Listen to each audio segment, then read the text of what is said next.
오늘 5번째 날인데 낙심하지 말고 끈질기게 기도하라, 그런 제목으로 주님 말씀 나누겠습니다. 한번 같이 해보겠습니다. 낙심하지 말고 끈질기게 기도하라.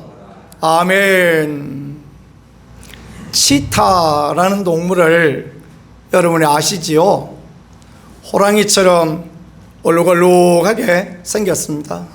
고양이과의 맹수인데요, 얼마나 빠른지 모릅니다. 그래서 치타는 최고 속도로 달릴 때 시속 110km를 다닌다고 합니다. 고속도로에 가서 100km만 달려도 우리 교회차 같은 거 끌고 가보면 100km만 달려도 덜덜하고 무섭고 그렇죠. 그런데 시속 110km를 달리니 얼마나 빨리 달리는 그런 맹수입니까? 그런데요, 그 치타가 사슴을 잡아먹으려고 막 쫓아가는데 사냥에 번번이 실패한대요. 사슴이 그러면 치타보다 빠르느냐? 아니요, 그렇지 않습니다. 치타가 더 빠른데 이 사슴을 쫓아가는 그 사냥에서 실패한다는 거예요. 왜 그러냐 하면 하나님께서 치타를 만드실 때 빠른 발을 주셨는데, 하나님은 만 가지 다 주시는 하나님 아니세요. 꼭 필요한 대로 주시거든요. 그런데 큰 패를 주시지는 않으셨던 거예요. 그러니까 110km를 막 달려갈 수 있는데 오래 못 달려가요. 패가 작아서, 이 패가 작으니까 지구력이 없는 거예요. 오랫동안 달리지는 못해요. 순간적으로 막 확 달려가서 덮쳐서 잡아먹어야 되는데 그게 안 되는 거예요. 반대로 사슴은 그렇게 빨리 달리지는 못하지만 하나님께서 지구력을 주시고 큰 배를 주셔서 얼마든지 달려갈 수 있도록 그렇게 해주시니 치타의 그 공격을 피하고 남는 그런 부분이 되어진다라는 것입니다. 오래 버틸 수 있는 능력, 그걸 지구력이다 이렇게 표현하는데요, 이 지구력이 참으로 기도의 삶에 꼭 필요합니다. 우리 특별 밤기도해도 첫날은 와글와글 모였더니 갈수록 핫바지 바람 빠듯이 씩 이렇게 빠져버리지 않습니까? 이 지구력이 부족해서요. 기도해도 새벽에 보면 열심히 좀 부르짖어 기도하면 좋겠는데 10분 지나면 다 도망가 버리고 아무도 없어요. 이게 지구력이 부족해서 그런 거예요. 주님께서 기도에 대하여서 가르쳐 주시는데 여러 가지를 가르쳐 주지 않습니까? 하나님이 좋으신 아버지이기 때문에 우리가 기도해야 된다, 그런 말씀 나누었죠. 또 어떻게 하는 게 중요하다라는 것 또 나누었습니까? 부르짖어 간절하게 기도하는 거, 부르짖어 기도하고 간절함으로 기도하고, 그렇게 우리가 하나님 앞에 나가는 여러 가지 모양들에 대해서 기도 시리즈를 우리가 지금 이렇게 나누고 있지 않습니까? 지금 오늘 주신 누가복음 18번째 장의 말씀은 낙심하지 말고 끈질기게 그렇게 하나님 앞에 기도하는 거, 너무너무 중요하다라는 거, 그걸 오늘 이렇게 말씀을 통하여 우리에게 가르쳐 주고 있는 것입니다. 기도의 삶에 계속해서 달려갈 수 있는 지구력이 우리에게 꼭 필요하다. 그래서 1절 말씀해 보니까 예수님이 말씀하십니다. 예수께서 그들에게 항상 기도하고 낙심하지 말아야 할 것을 비유로 말씀하셨다 그랬습니다. 항상 기도하고 낙심치 말라. 그러니까 끈질기게 기도드리고 하나님 앞에 기도드린 것에 대해서 낙심치 말고 기도하고 기대하고 기다리면 하나님 반드시 역사하여 주신다라는 것을 말씀을 통하여 우리에게 가르쳐주고 있습니다. 끈질기게 하나님 앞에 기도하고 응답받고 낙심하지 아니하고 믿음의 온전한 삶을 살아가는 우리 모두가 되어질 수 있기를 간절히 소망합니다. 1절입니다. 2절입니다. 어떤 도시에 하나님을 두려워 않고 사람을 무시하는 한 재판장이 있었다, 이렇게 말씀하고 있어요. 재판장이 있습니다. 재판장이 있는데 재판장은 어떤 사람이어야 합니까? 하나님 앞에, 사람 앞에 올바른 사람이 되어야 되죠. 그래서 바른 재판을 하고, 그렇게 해야 됩니다. 좌로나 우로나 치우치지 말고 여론몰이에 치우치지 말고 그래야 되는데, 법리를 따라서 올바로 재판해야 되는데, 그때나 지금이나 이 재판하는 놈들이 얼마나 어리숙한지, 이 재판장들이 다 자기 마음대로 재판한다라고 그렇게 예수님은 비유로 말씀하셨습니다. 이런 재판장 이야기 나올 때마다 그리워지는 것은 판관 포청천이 아닌가라고 생각합니다. 얼굴은 자기는 하나 시커멓고 여우의 그 초승달 그려졌던 사람, 명쾌하게 법에 따라 재판하여서 개적들을 대령해라 그래서 목을 팍 잘라버리는 그런 부분들 얼마나 우리가 재미있게 봤습니까? 시원함을 느끼면서 그렇게 보지 않았습니까? 참 열심히 그렇게 보았던 것 같습니다. 재판장 늘 그와 같아야 되는데, 이 재판장이 그런 재판장이 아닙니다. 그런 재판장이 아니고 어떻게 재판장 자리를 돈 주고 얻었나 어쨌나 하여튼 뇌물 갖다 주고, 자기한테 잘하는 사람은 봐주고, 또 자기한테 이득이 안 되는 사람에게는 불리하게 판단하고, 그런 재판관이 살고 있었던 것 같습니다. 하필 그 도시에 한 과부가 있었는데, 이 과부는 어떤 과부입니까? 자주 재판장에 가서 원수에 대한 나의 원한을 풀어주소서, 그렇게 원한을 가졌던 과부다 말씀합니다. 억울한 일을 당하고 누명을 당하고 괴로운 일을 당하고 그런 과부가 살고 있었다라는 걸 말씀합니다. 성경시대에 가장 불쌍한 사람을 두 가지 말하는데, 하나는 고아고 하나는 과부입니다. 성경은 늘 고아와 과부를 돌보라라는 그것들을 그렇게 말씀하고 있지 않습니까? 누가 도와주지 않으면 어떻게 할 수 없는 그런 처지에 놓인 사람들, 초대교회 문제도 그런 거 아닙니까? 헬라파 과부와 히브리파 과부들이 있는데 그 연약한 사람들 도와야 되는데, 사도들이 전부 다 히브리파예요. 전부 다 이제 유대 출신이에요. 팔이 안으로 굽는다고 전부 히브리파만 돕고 있으니까 헬라파들이 성질이 잔뜩 난 거 아닙니까? 그래서 교회가 막 불편해져 버린 거 아닙니까? 그래서 교회가 막 갈등이 생기고 어려움이 생기니까 사도들이 뭘 합니까? 헬라파 중에서 7 안수 집사님들을 세워서 그들로 구제하는 일을 잘 감당하도록 그렇게 해서 균형을 맞추죠. 그래서 이 12 사도가 히브리인들이라면 이 7 안수 집사님들은 헬라인 출신들이라 균형이 바란스가 잘 맞을 수 있게 그렇게 했던 것처럼, 그런 일도 있었던 것처럼 과부들은 참으로 안타까운 그러한 분들이었습니다. 그런데 그렇게 가서 나의 원한을 풀어주소서 말하였지만, 그러나 그가 얼마 동안 듣지 아니하다가 그랬습니다. 근데 모로세로 일관하는 것입니다. 누가요? 재판장이 불의한 재판장이다 보니까 안 들어주는 거예요. 그러다가 속으로 생각했는데, 내가 하나님도 두려워하지 아니하고 사람도 무시하지만은 저 여자가 나를 너무너무 괴롭게 하니까 아이고 괴로워라. 그래서 고마워, 저 여자의 사정을 들어줘야 되겠다. 이게 여러분 이런 거 아닙니다. 이 되지도 않는 이야기를 막 억지로 와서 여인이 떼거리를 쓰고, 그게 아니고 오늘 성경은 여인의 이야기를 원한을 풀어주소서 그랬지 않습니까? 여인에게는 원함과 안타까움의 이야기가 있었다라는 것입니다. 그래서 재판장한테 가서 열심히 날마다 나가서 간구했더니, 그러니까 재판장이 그 여인의 원한을 풀어주셨다. 핵심은 뭡니까? 7절입니다.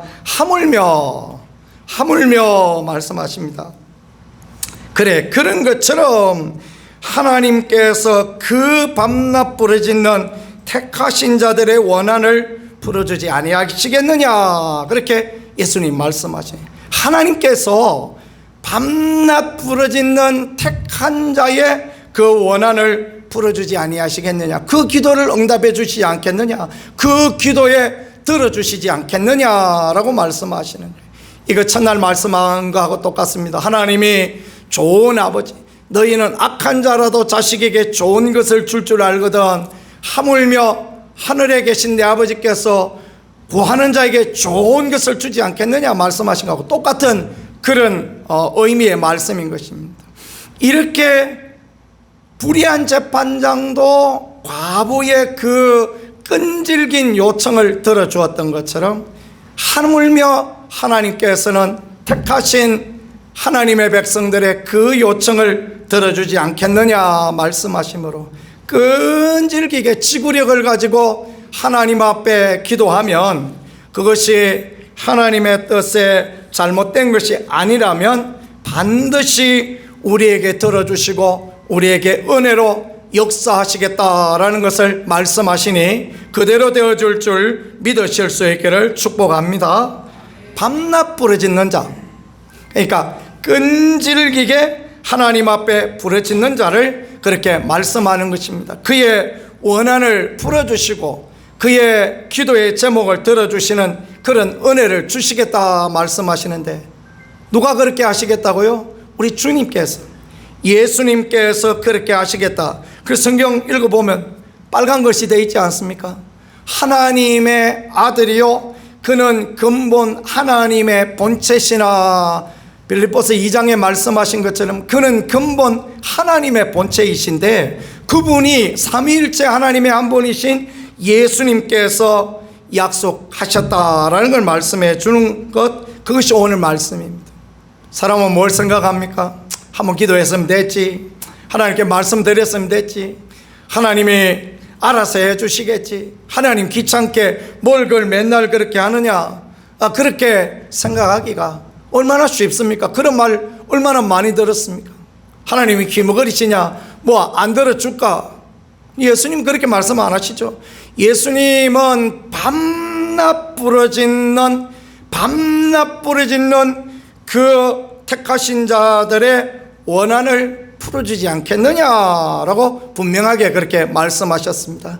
밤낮 간절하게 부르짖을 때 응답하여 주신다라는 것을 믿으며 낙심하지 말고 간절하게 주님께 나갈 수 있는 그런 은혜가 있으시기를 예수님 이름으로 간절히 축복합니다. 어떤 사람이 터널하고 동굴 이야기를 했어요. 참 은혜가 되어지더라고요. 어디 갈 때마다 극동방송을 틀어놓고 설교를 열심히 듣고 그런 사람이 있었대요. 그런데 고속도로 막 달려가다가 보면 터널이 나오지 않습니까? 그 터널 안에 들어가면 고마 방송에 안 잡혀버리지 않습니까? 그럼 막 설교를 못 듣고 중간에 막 이만치 잘라 먹고 그래서 앞뒤 연결이 안 되고 그럴 때가 있다는 것이. 간포 넘어가다가 보면 여기도 터널이 꽤 길지 않습니까? 한참 길더라고요. 그래서 막 이쪽에서 넘어가다가 보면 한참 가야 이제 간포 그 앞에 터널 딱 이렇게 끝나는데, 우리 고향 밀양에는 갈라 그러면 이 밀양고속도로는요 세상에 얼마나 터널이 많은지 몰라요. 그 막 산 많고 막 그러니까 그 산을 누가 그렇게 참 설계를 했는지 모르지만 막 자가지고 와서 쭉 꺼버린 것 같아요.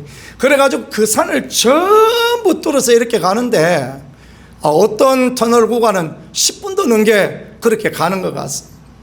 그러면 막 설교 듣고 가다가 안 나오죠, 그죠? 막 뭐 찬양 나오다가 끊겨버리고 재밌는 이야기 나오다가 막 끊겨버리고 그러는 거예요. 그러면 끄고 가야 되는 거 아닙니까? 기도가 그럴 때가 있다는 거예요. 우리가 터널 밑에 들어가면 하나님의 음성을, 하나님의 응답을, 하나님의 은혜를 누리지 못하는 그런 때가 있다라는 거예요. 그런데 그 터널이 계속 있는 게 아니지 않습니까? 지나다 보면 이제 터널이 딱 끝나고 나면 그 터널 끝날 때쯤 되면 이제 다시 방송이 쫙 나오기 시작해서 약하게 해서부터 쫙 나오기 시작해서 터널 끝나고 나면 막 방송이 새로 나오는 것처럼 기도의 응답도 그와 같다라는 것입니다. 내가 응답받지 못할 형편에 내가 응답이 되어지지 못할 상황에 있을 때 그때 하나님께서 좋은 것을 주시는 하나님이시라 응답하지 않으실 때가 있지만 마치 캄캄한 터널에 있는 것처럼 하나님의 음성이 들리지 않고 하나님 은혜가 없는 것처럼 되어질 수 있지만 그러나 마침내 터널이 끝나면 그러면 하나님의 귀한 음성이 다시 들리는 축복이 있다는 것입니다. 이 터널 끝에 하나님을 만날 수 있는 축복이 있음을 믿고 인생의 긴 터널 가운데서도 낙심치 않고 낭망치 않고 절망치 않는 우리가 되어질 수 있기를 간절히 축복합니다. 그런데 사단 마귀는 우리로 낙심하게 하여서 터널을 지나가는 게 아니라 동굴에 들어가게 해버린다는 거예요. 그 엘리야가 동굴에 들어가는 것처럼 그렇게 동굴 안에 들어가 버려요. 깜깜하고 아무 소리도 들리지 않는 깊은 절망, 거기에는 더 들어가도 소리도 없고 아무것도 없는 거예요. 절망하면 그런 것입니다. 사단 마귀는 우리로 절망하고 낙심하고 그렇게 하려고 깊은 동굴에 빠뜨릴 때가 얼마나 많은지요. 인생은 동굴이 아니라 터널이다라는 것, 하나님의 은혜는 우리에게 동굴이 아니라 터널같이 임하여진다라는 것을 믿으며 믿음의 길을 온전히 달려갈 수 있는 우리가 되어질 수 있기를 간절히 소망합니다. 그게 하나님 앞에 참으로 귀하고 아름다움이 되어지는 거예요. 이렇게 막 깊은 어둠이 있는 것 같아도 그 라이트 켜고 그 가운데서도 믿음으로 기도하며 달려나가면 반드시 하나님께서는 터널 끝에 광명을 보여주시는 은혜를 우리 가운데 허락하여 주신다라는 것입니다. 기도의 응답은 몇 가지 있습니까? 세 가지 아닙니까? 기도의 응답은 세 가지입니다. 하나님 도와주시옵소서 그러면 오케이 하고 하나님께서 즉시 응답하실 때가 있어요. 때로는 하나님께서 야야 좀만 기다려봐라 그러면서 이제 기다리라 웨이트 하실 때도 있습니다. 그 다음에 어떤 때가 있습니까? 야야 그건 아니다 그러면서 안 들어주실 때가 있어요. 그런데 여러분 모든 것이 하나님의 응답임을 믿으실 수 있기를 축복합니다. 우리 딸이 말입니다. 어느 날 밤에 저한테 아빠 치킨 한 마리 사주세요. 그러면 제가 왜 안 사주겠습니까? 제 아무리 능력이 없을 뿐 카드도 있고 아내도 있는데 뭐 치킨 한 마리 못 사주겠습니까? 오케이 그만 먹자 그럴 수도 있는 거 아닙니까? 그죠? 기도의 응답은 그래 올 수 있는 거예요. 그런데 때로는 그렇지 않을 때도 있어요. 야야 우리 지금 다이어트 중인데 치킨이 웬 말이냐, 우리 그러지 말고 샐러드나 한 접시 먹고 고마 이 밤을 견디자 그렇게 노할 수도 있는 거예요. 그래야지 이거 훗날을 기약해야지. 먹고 싶다고 이게 막 양념치킨 막 양념 그 물엿 반은 범벅해 놓은 거 막 그래가지고 이거 얼마나 달짝지근하고 합니까? 그죠? 막 먹어보면 막 땡기지요? 그걸 그 밤에 다이어트 하는 애가 먹고 그러면 되겠습니까? 그죠? 당뇨 있는 제가 먹고 그러면 문제가 깊은 거 아니겠습니까? 그러면 야야 안 된다 그럴 수도 있는 거죠. 또는 야 이 밤에 먹어도 되겠냐? 내일 낮에 먹자. 내일 좀 기다려봐라. 내일 낮 되면 먹자. 내일 낮에 둘이 막 한 마리 시켜서 셋이 두 마리 시켜서 실컷 뜯어 먹고 여기 전에 가서 1시간 동안 운동하자. 운동하면 될 거 아니냐. 그러면서 또 그럴 수도 있는 거 아닙니까? 그죠? 기도 응답이 그런 거예요. 하나님은 좋으신 아버지라 좋은 것을 주시며 하물며의 아버지 아닙니까? 악한 불의한 재판관도 과부의 그 간절한 기도, 낙심치 않고 끊임없이 드리는 그 요청을 그렇게 들어준 것처럼 하물며 하늘에 계신 우리 아버지가 안 들어주시겠느냐, 그래 생각하며 우리가 믿음의 기도를 늘 드리기를 낙망하지 아니고 낙심하지 아니고 끈질긴 기도로 주님 앞에 나아가는 그런 은혜가 있기를 간절히 소망합니다. 오늘 말씀이 가르쳐주는 기도, 그건 뭡니까? 낙심하지 말고 끈질기게 기도하라라는 것입니다. 같이 한번 해보겠습니다. 낙심하지 말고 끈질기게 기도하라. 아멘. 야곱이 그런 사람 아닙니까? 바다나람 외산촌 집에서 20년을 종살이하며 지냈습니다. 고향이 그리워도 못 가는 신세였는데 돌아가도 좋다라는 하나님의 사인이 왔습니다. 그래가지고 고향으로 돌아갑니다. 보침 다 싸가지고 그리고 자기 양떼 소떼 전부 거느리고 돌아갑니다. 그런데 청천벽력 같은 이야기를 듣습니다. 그게 뭡니까? 야복강 건너편에 형 에서가 군사 400명을 데리고 지금 와서 기다린다. 그래서 어떤 사람입니까? 익숙한 사냥꾼 아닙니까? 활을 쏘는데 그냥 올림픽 3관왕 했던 김순영만큼이나 잘 쏘는 거. 오른쪽 눈하면 오른쪽 맞추고 왼쪽 눈하면 왼쪽 맞추고 막, 예, 그런 에서 아닙니까? 그거 와서 활 들고 기다리고 있는 게 400명의 군사 데리고 무슨 뭐 환영 인사하러 온 겁니까? 다리 몽둥이를 부숴버리겠다 그렇게 데리고 온 거 아니겠습니까? 그죠? 이 얼마나 답답한 이야기입니까? 그 야곱이 뭐합니까? 다 보내고 그 야복강 강루에 앉아서 기도하지 않습니까? 철야하면서 간절하게 끈질기게 그렇게 하나님 앞에 기도를 올려드립니다. 하나님이 기도하는 포음새를 보니까 저거 대충 끝날 것 같지 않거든요. 천사를 보내어 주십니다. 그러니까 야곱이 막 천사를 붙들고 기도하는데 새벽이 되어서 천사가 가야 되는데 꽃기호 닭이 우는데도 막 붙들고 기도하는데 얼마나 야무지게 붙들었는지 천사가 야곱의 환도뼈를 쳤습니다. 그러니까 고관절이 위골되었다 그 말이죠. 그래도 놓지 않습니다. 그러면서 끈질기게 뭘 기도하느냐? 당신이 나를 축복하지 않으면 절대 가게 놓아주지 못한다. 어떻게 되어졌습니까? 결국은 축복을 받았습니다.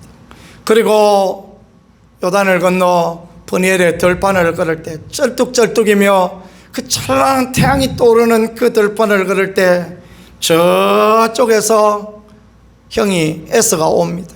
400명의 군대를 데리고 옵니다. 하나님이 그 마음을 바꾸어 주시니 그 밤새 천사와 씨름하며 있었던 노숙자 꼴같이 되어진 야곱의 모양을 보며 마음이 무너져서 아이고 내 동생 하면서, 그래서 피는 물보다 진하다 그런 말 하지 않습니까? 그죠?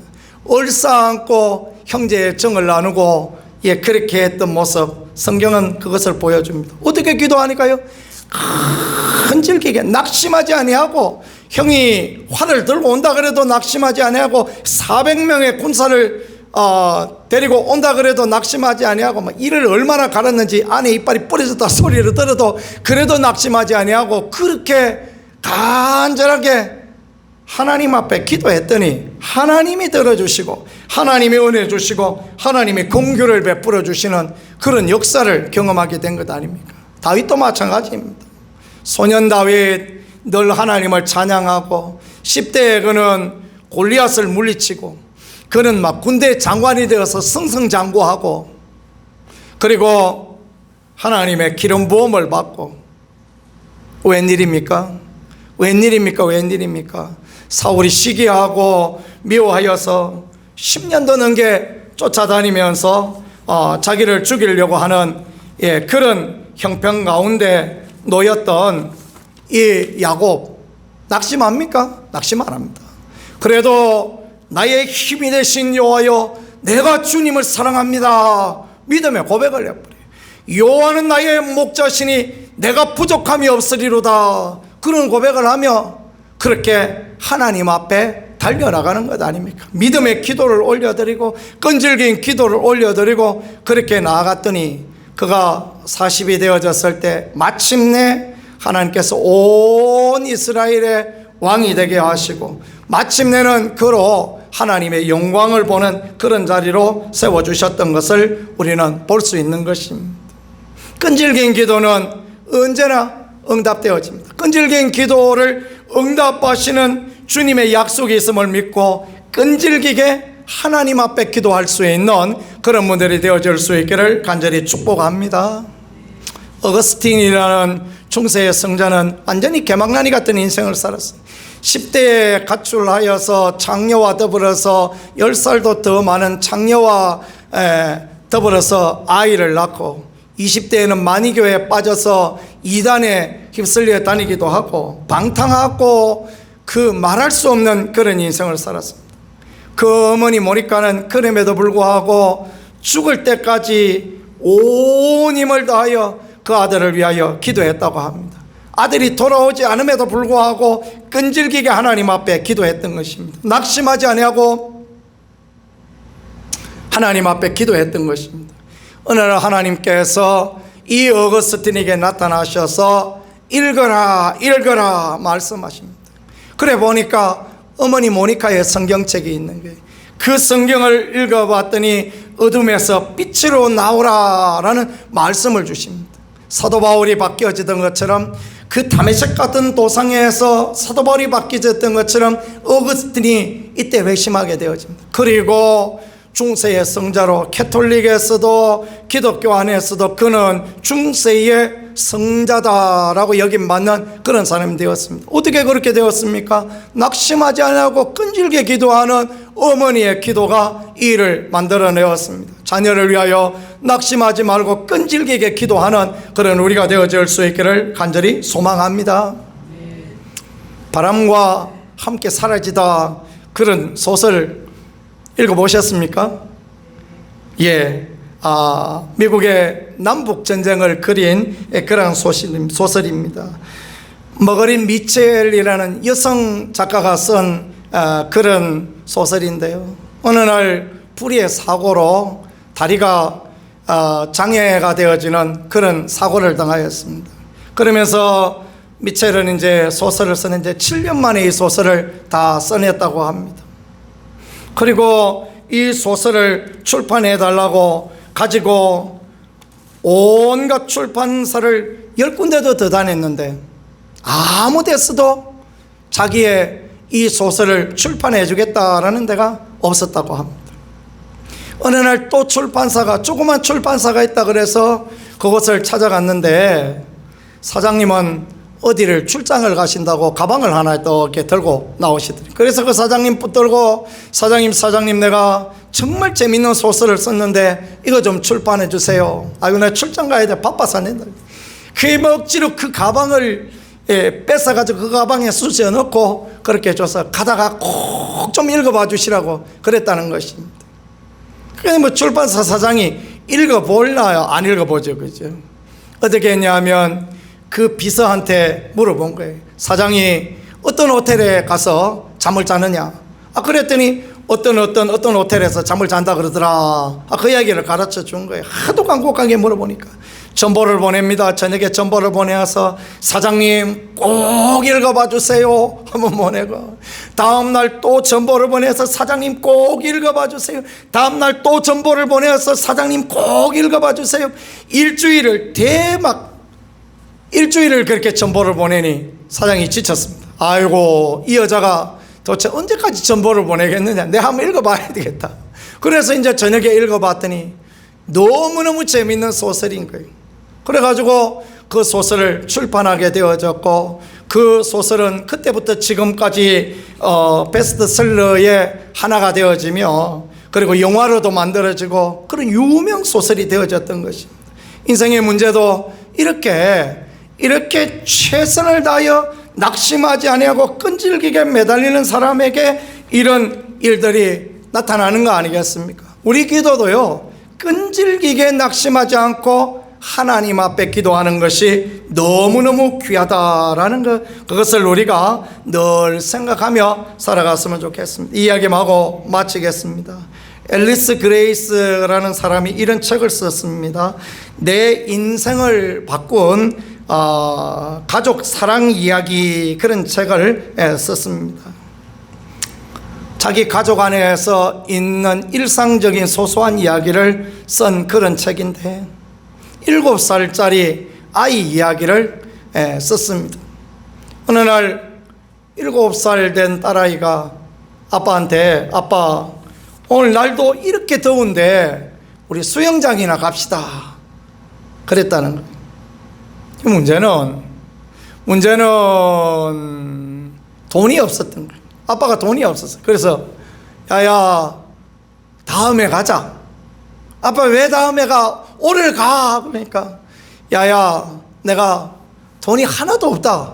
그러니까 돈이 없는데 수영장 가서 수영장비도 내야 되고, 그 가서 컵라면도 사 먹어야 되고, 그 가서 아이스 깨끼도 하나 모아야 되고, 그 위에 너 안 된다. 그러면서 이제 아이를 제지하고 그랬다고 합니다.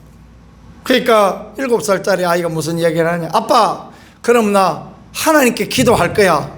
그러면서 지방에 쏙 들어가더라.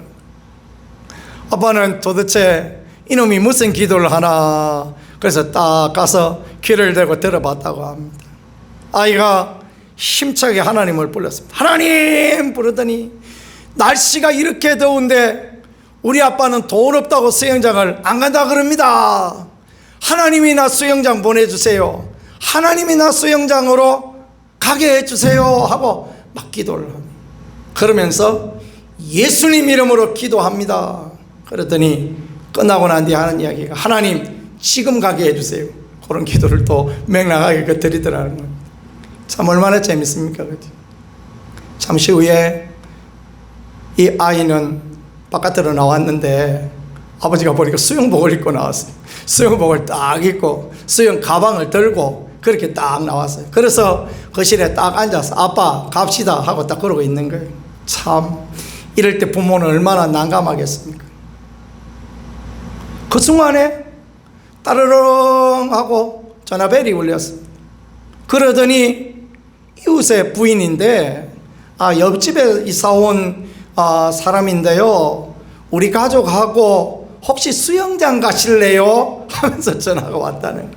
그래서 수영장요 하니까 우리에게 마침 무료 이용권이 몇 장 있어요. 그러니까 지금 갑시다. 그래 또 물어본 거예요. 지금요 하고 물어봤더니 원래는 오늘 가고 싶은 마음이 없는데 갑자기 오늘 가고 싶다는 마음이 생겼어요. 그러니까 지금 갑시다. 그래서 그 두 가족이 수영장을 가게 되었다라는 거예요. 참 얼마나 놀라운 이야기입니까? 그죠?